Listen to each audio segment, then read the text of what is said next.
Semakin gue lihat industri HP sekarang, semakin aneh. Karena HP Samsung lama justru mulai terasa lebih menarik daripada HP baru.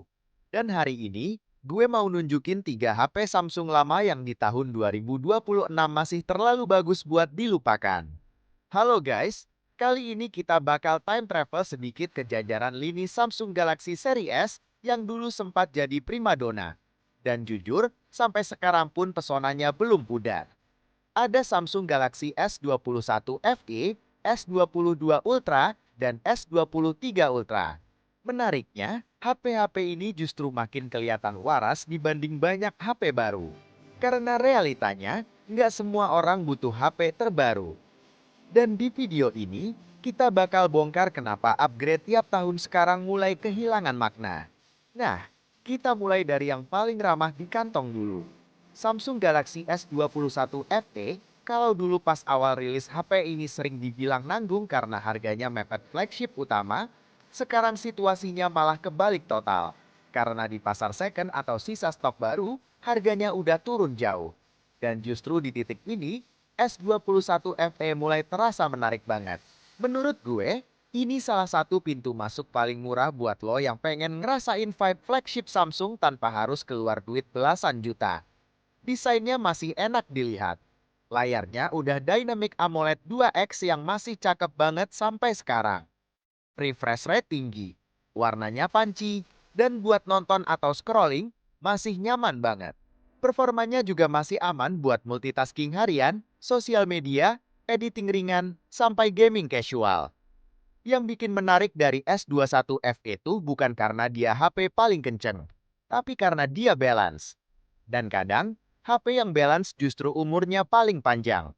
Nah, sekarang kita naik kelas ke S22 Ultra. Dan menurut gue, ini salah satu HP Samsung paling penting dalam sejarah mereka. Karena ini momen di mana seri S akhirnya resmi nyatu sama jiwanya seri Note. Lengkap dengan S Pen yang langsung masuk ke dalam bodi. Dan jujur, sampai sekarang aura HP kerjanya masih kuat banget. Makanya menurut gue, posisi S22 Ultra sekarang tuh unik. Karena dia udah gak semahal dulu. Tapi feeling flagship premiumnya masih dapat banget. Lo masih dapat layar besar yang mewah, desain kotak khas Note yang formal, kamera flagship dengan zoom periskop, dan tentu aja S Pen. Buat sebagian orang, S Pen itu gimmick, tapi buat yang udah terbiasa, fitur itu susah diganti. Nyatat cepat, tanda tangan dokumen, edit screenshot, sampai Samsung DeX buat sulap HP jadi desktop mini, semua itu bikin S22 Ultra masih relevan banget buat kerja.